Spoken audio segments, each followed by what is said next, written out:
सन्माननीय उद्धव ठाकरे,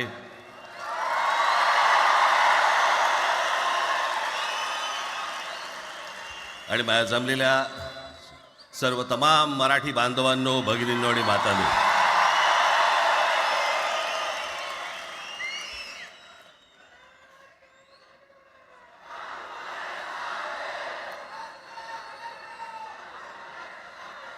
खरं तर दोघांची भाषणं संपली ना की एकत्र आरोळ्या ठोका.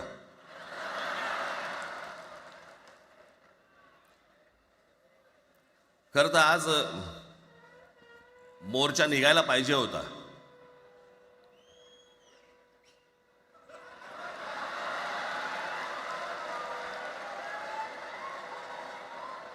तोंडानेच आहे ना.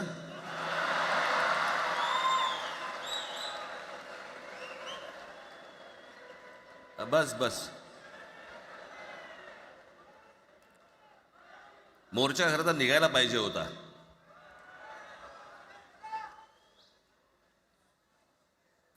मराठी माणूस कसा सर्व बाजूने एकवटतो याचं एक चित्र मोठ्या प्रमाणावरती उभं राहिलं असतं.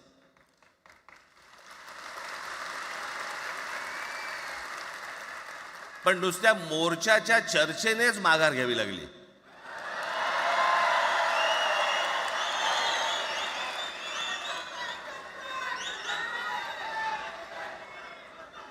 खरं तर आजचाही मेळावा हा खरं तर शिवतीर्थावरती मैदानात व्हायला पाहिजे होता.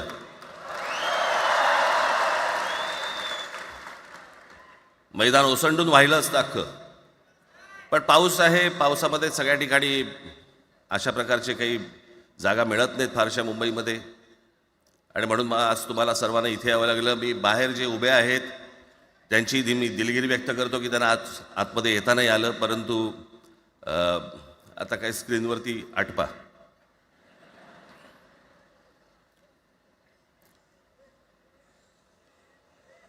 मी माझ्या मुलाखतीमध्ये एक म्हटलं होतं की ज्याच्यातनं या सगळ्या गोष्टी खरं तर सुरू झाल्या, आणि मी असं म्हटलं होतं की कोणत्याही वादापेक्षा आणि कुठच्याही भांडणापेक्षा महाराष्ट्र मोठा आहे.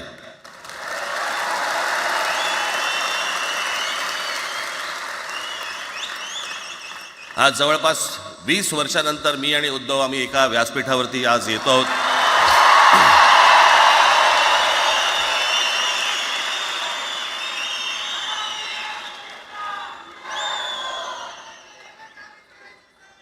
जे माननीय बाळासाहेबांना जमलं नाही, जे अनेकांना जमलं नाही, आम्हाला दोघांना एकत्र आणायचं, ते देवेंद्र फडणवीसला जमलं.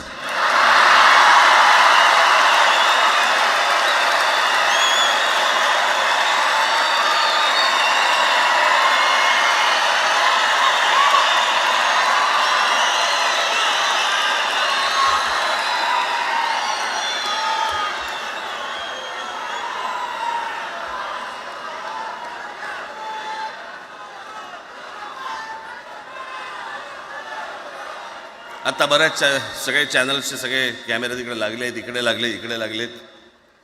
आता संध्याकाळी सगळं सुरू होईल. आता काय वाटतं, काय दोघांची बॉडी लँग्वेज कशी होती? कोणी कमी हसलं का, कोणी जास्ती हसलं का, कोणी बोलतायत का? आपल्याकडे मूळ विषय सोडून इतर गोष्टींमध्येच फार रस असतो अनेकांना. खरं तर आजचा हा मेळावा, मोर्चालाही तीच घोषणा होती, आजच्या मेळाव्यालाही तीच घोषणा आहे की कुठचाही झेंडा नाही, मराठी हाच अजेंडा.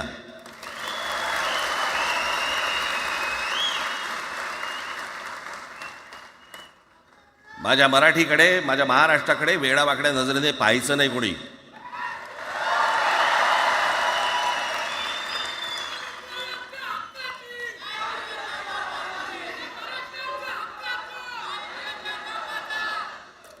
ठरलं ना आपलं, सगळ्यात शेवटी द्यायच्या घोषणा.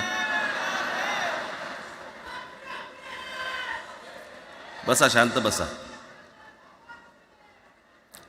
खरं तर हा प्रश्नच अनाठाई होता, काही गरजच नव्हती. हे कुठून अचानक हिंदीचं आलं मला काही कळलं नाही मला.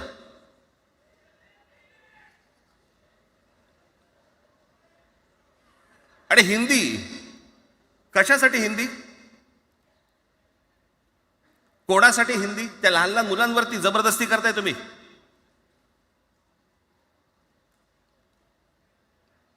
कोणाला विचारायचं नाही, शिक्षण तज्ज्ञांना काही विचारायचं नाही, कोणाला काही विचारायचं नाही. बस आमची सत्ता आहे, आमच्याकडे बहुमत आहे, आम्ही लादणार.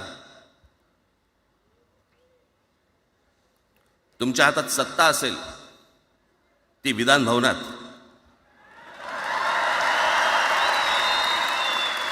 आमच्याकडे सत्ता आहे रस्त्यावर.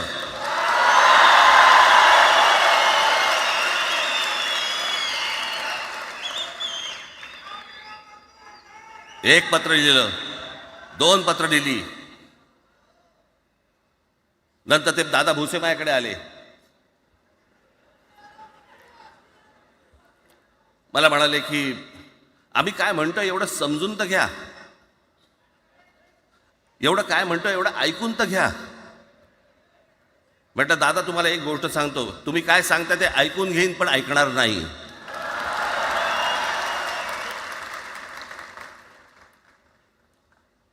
मराठीच्या विषयामध्ये त्याच्यात तुम्ही तिसरी भाषा लादताय, त्रिभाषा सूत्र. कुठलं त्रिभाषा सूत्र आणलं? त्रिभाषा सूत्र ज्या वेळेला आलं ते फक्त सेंट्रल गव्हर्नमेंट आणि राज्य सरकार, केंद्र सरकार आणि राज्य सरकार यांच्यामधल्या दुव्यासाठी म्हणून हे त्रिभाषा सूत्र फक्त आणलं. आज कोर्टातही नाही, तुम्ही हायकोर्टात जा, सुप्रीम कोर्टात जा, इंग्रजीमध्ये सगळ्या गोष्टी होतात. कुठे आहे त्रिभाषा सूत्र? मग मला सांगायला लागले म्हणे केंद्रीय शिक्षण धोरणामध्ये, त्या धोरणातही नाही केंद्राच्या शिक्षण धोरणात, इतर कोणत्या राज्यातही नाही.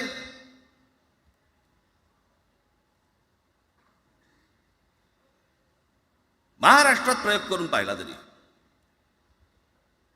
दक्षिणेची राज्य तर हिंग लावून विचारत नाही त्यांना. पण महाराष्ट्र ज्या वेळेला पेटून उठतो त्यावेळेला काय घडतं आणि काय होतं हे आज राज्यकर्त्यांना समजलं असेल. त्याशिवाय का माघार घेतली?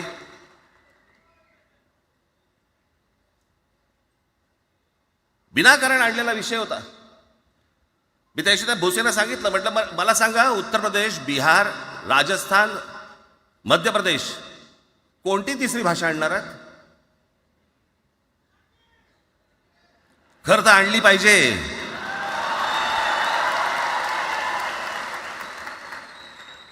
गंमत बघा, हिंदी भाषिक राज्य आहेत ती आर्थिकदृष्ट्या मागास, आणि हिंदी न बोलणारी जी राज्य आहेत ती आर्थिकदृष्ट्या प्रगत, आणि वर आम्ही हिंदी शिकायचं. यांना हिंदीतून राज्य नाही सांभाळता आली, यांना राज्यांचा विकास नाही करता आला.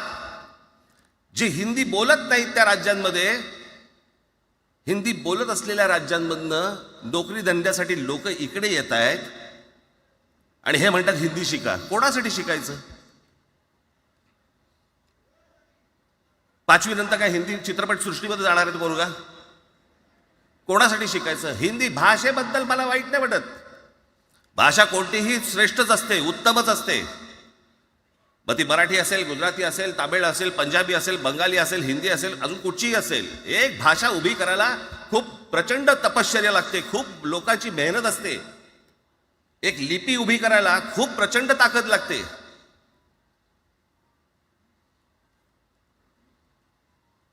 अशाच भाषा काय उभ्या राहत नसतात.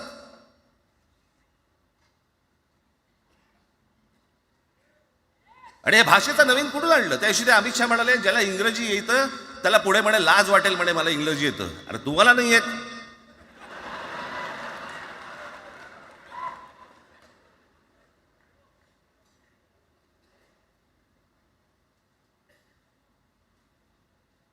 या संपूर्ण हिंद प्रांतावरती 125 वर्ष, 1400 वर्ष मराठ्यांनी राज्य केलं. 1400 वर्ष. इतक्या राज्यांवरती आम्ही राज्य केलं. तो त्यावेळेला राज्यच नव्हती, पण जे प्रदेश होते त्याच्यावरती राज्य केलं. आम्ही मराठी लादली गुजरातवरती, मध्य प्रदेशवरती, राजस्थानवरती, पंजाबवरती, इतर सगळ्या प्रांतांवरती, जिथे जिथे म्हणून अटोकपर्यंत पोहोचले होते मराठा साम्राज्य, आम्ही लादली. अरे हिंदी भाषा आहे, 200 वर्षापूर्वीची भाषा आहे, महाराजांच्या काळात पण नव्हती.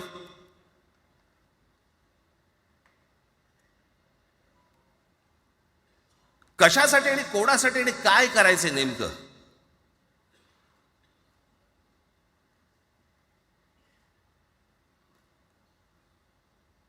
यांनी फक्त चाचपडून पाहिलं, चाचपडून. मुंबई स्वतंत्र करता येते का याच्यासाठी अगोदर जरा थोडंसं भाषेला डिवचून बघू. महाराष्ट्र शांत राहिला तर पुढे ते पाऊल टाकू.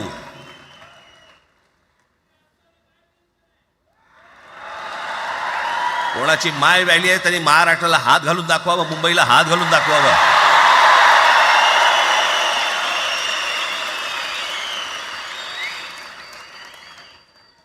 काय मजाक वाटला काय? आम्ही शांत आहोत याचा अर्थ गांडू नाही आहोत.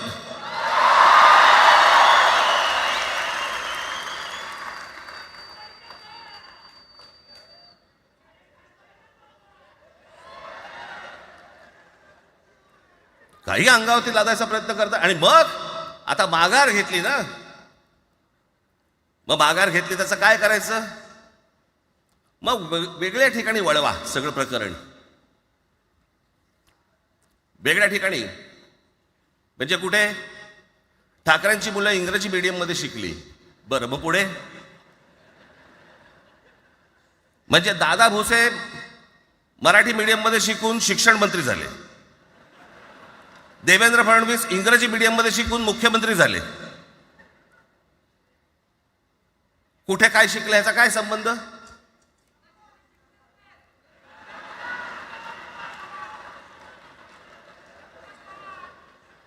अहो, कोणाकोणाची मुलं इथे परदेशामध्ये शिकतायत, याद्या आहेत आमच्याकडे. त्याचं काय करणार आहात तुम्ही? आणि त्याच्यातल्या त्याच्यात मंत्रिमंडळातल्या एक एक मंत्र्याचं हिंदी आहे का? फेफरं येईल, फेफरं.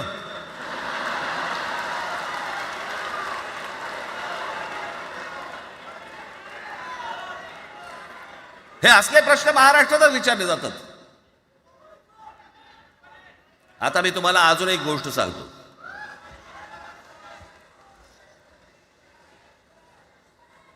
आम्ही मराठी मीडियममध्ये शिकलो, हो शिकलो. आमची मुलं इंग्रजी मीडियममध्ये शिकली, हो शिकली. मग याच्यावरती तुम्ही प्रश्न काय उपस्थित केला? ह्यांना मराठीचा पुळका कसा? हे इंग्रजी मीडियममध्ये टाकतात. बरं, सन्माननीय माननीय बाळासाहेब ठाकरे आणि माझे वडील श्रीकांत ठाकरे हे इंग्रजी मीडियममध्ये शिकलेले आहेत. या दोघांवरती तुम्ही मराठीबद्दल शंका घेऊ शकता का?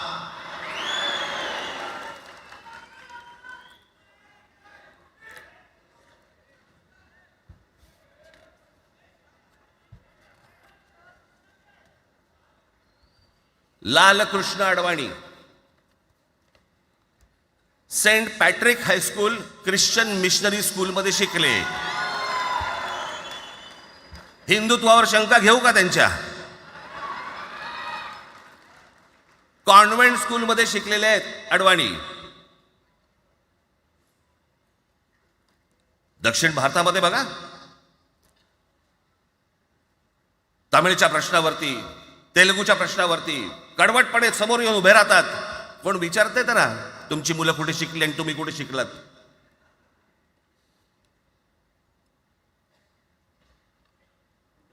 उद्या मी हिब्रू भाषेत शिकीन आणि मराठीपणाचा कडवट अभिमान बाळगीन. काय प्रॉब्लेम आहे?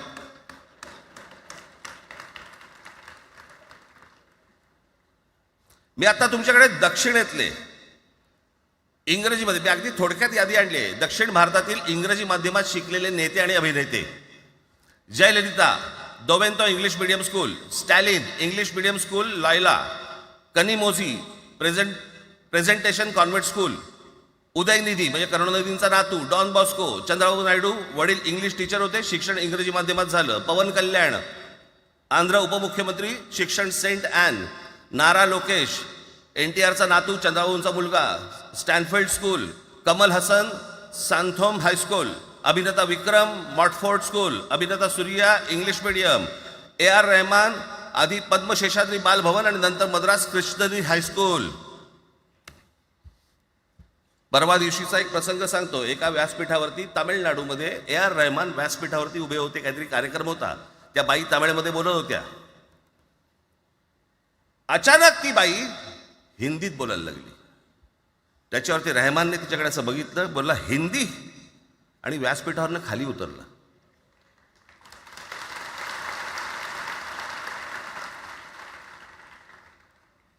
तुमचा कडवटपणा हे तुम्ही शिक्षण कुठे घेतले याच्यावरती नसतो, तो कडवटपणा तुमच्या आतमध्ये असावा लागतो. म्हणजे बाळासाहेब इंग्रजी मीडियममध्ये शिकले, इंग्रजी वर्तमानपत्रामध्ये व्यंगचित्र काढायचे, पण मराठीचा अभिमान याच्या बाबतीत कधी तडजोड नाही केली.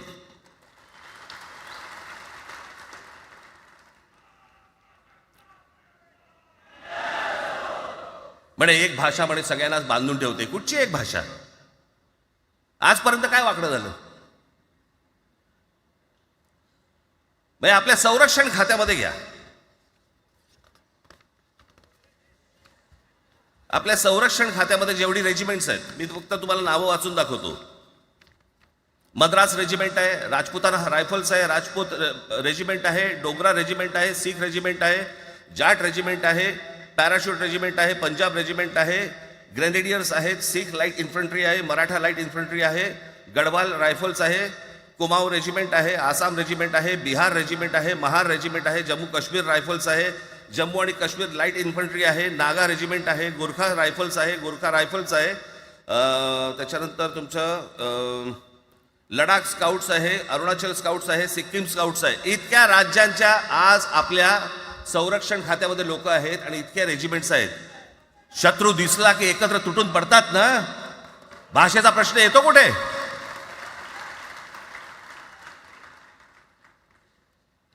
या देशामध्ये जेव्हा भाषावार प्रांतरचना झाली तीच या गोष्टींसाठी झाली ना, की प्रत्येक भाग तसे भाषांचे होते म्हणून. मग या सगळ्या गोष्टी का सुरू केल्यात तुम्ही? कशासाठी सुरू केल्यात? काय याच्या मागचं राजकारण? आत्ता सांगून ठेवतो. आज तुम्ही सगळेजण मराठी म्हणून एकत्र आलात. आज महाराष्ट्रामधला तमाम मराठी आज मराठी म्हणून एकत्र आला. टाळ्या वाजू नका. मी काय सांगतोय नीट ऐका. याचा पुढचं राजकारण ह्यांचं पुन्हा तुम्हाला जातीमध्ये विभागायला सुरुवात करतील. पुन्हा हे जातीचं कार्ड खेळायला सुरुवात करणार. मराठी म्हणून तुम्हाला कधी एकत्र येऊ देणार नाहीत. हे जातीपातीमध्ये विभागायला सुरुवात करतील. आता हे सुरू केलं. काल कोणातरी ते व्यापाऱ्याच्या कानफडीत मारली मीरा भाईंदरला. त्याच्या काय इथे लिहिलं होतं काय गुजराती?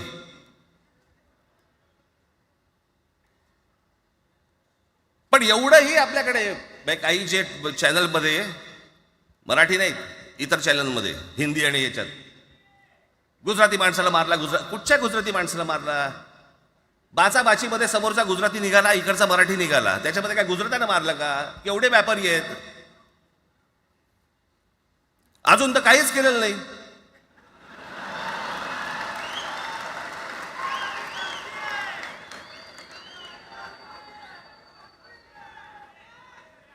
अर्थात त्यांना मराठी आली पाहिजे याच्याबद्दल वाद नाही.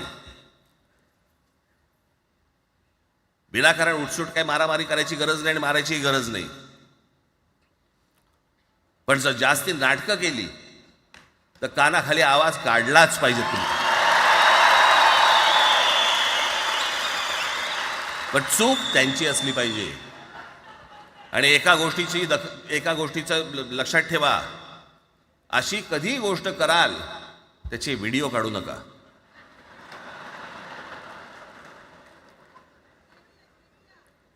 आपल्यामध्येच त्यांना कळलं पाहिजे. कळलं का? मारणारा कधी सांगत नसतो, मार खाणारा सांगत असतो मला मारला म्हणून. त्यांना सांगू देत. पण याचा अर्थ उठसूट कोणालाही उगाच मारायचं काही कारण नाही आहे. अनेक लोक आहेत, अनेक गुजराती लोक आहेत, माझ्या अनेक परिचयाचे आहेत. माझे एक मित्र आहेत नयन शहा म्हणून, त्याला मी गुजराठी म्हणतो. तुमचा विश्वास बसणार नाही इतकं अप्रतिम मराठी तर बोलतोच, विनोदाचंही अंग आहे. आणि शिवाजी पार्क मैदानामध्ये फिरताना कानाला हेडफोन लावून पु ल देशपांडे ऐकणारा गुजराती आहे.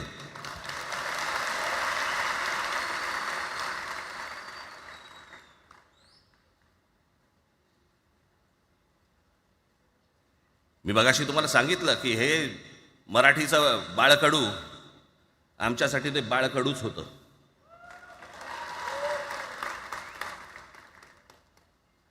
मी मागे एक प्रसंग सांगितला होता, आज मुद्दा म्हणतो प्रसंग सांगतो आपल्याला की हे आमच्या धमन्यांमध्ये आलं कुठून. मी एवढा महाराष्ट्रासाठी मराठीसाठी कडवट का झालो. लहानपणापासूनचे अनेक प्रसंग आहेत माननीय बाळासाहेबांबरोबरचे, पण मी एक प्रसंग कधीही विसरणार नाही. आणि तो 1999 सालचा आहे. त्या 1999 साली शिवसेना भारतीय जनता पक्षाची युती सरकार येणार नाही अशी परिस्थिती होती.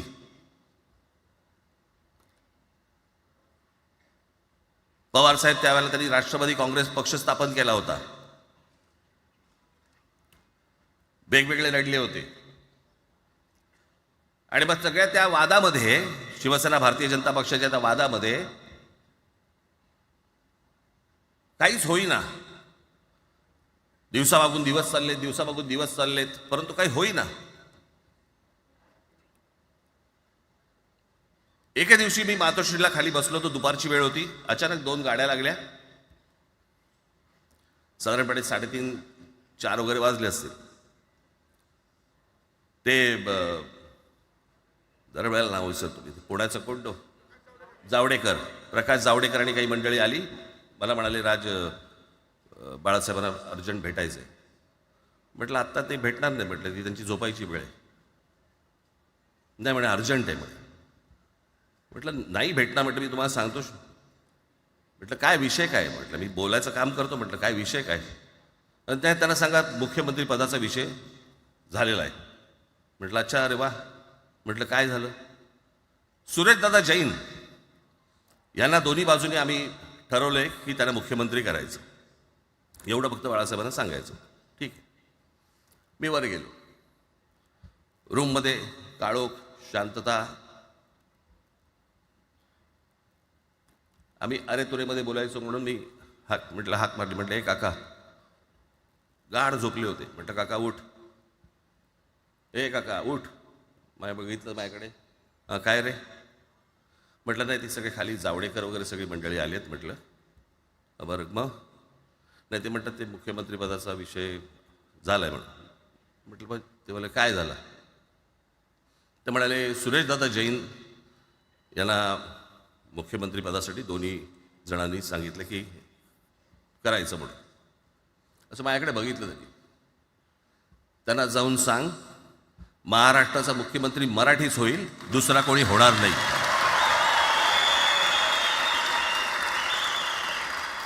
मराठी या एका विषयासाठी मला तिकडे कळलं की या माणसाने सत्तेवर लाथ मारली.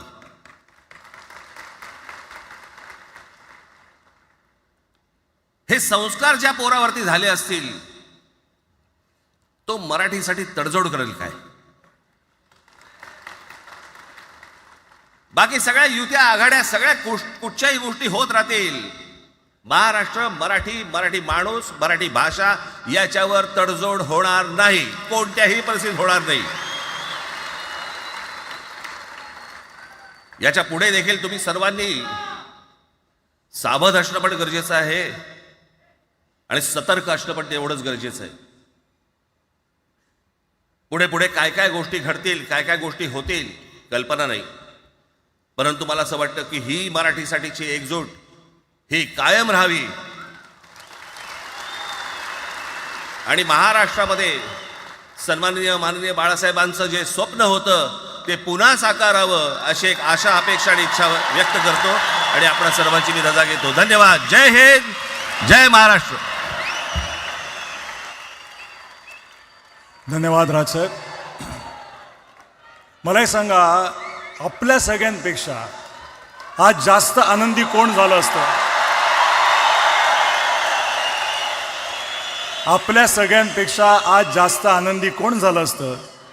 ज्यांनी मराठी माणसाला उभं केलं ते हिंदू हृदय सम्राट माननीय बाळासाहेब. आज त्यांची पुढची पिढी इथे मंचावर एकत्र येऊन मराठीचा गजर पुन्हा एकदा करते आहे.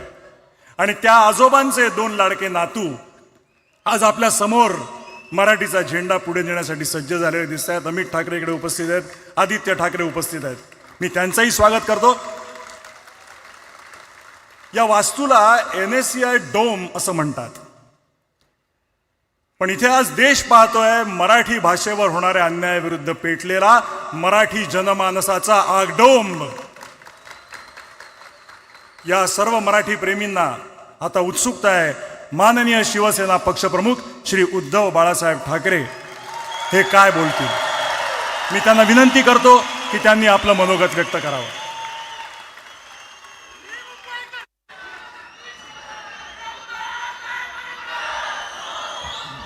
बातम्या आहेत.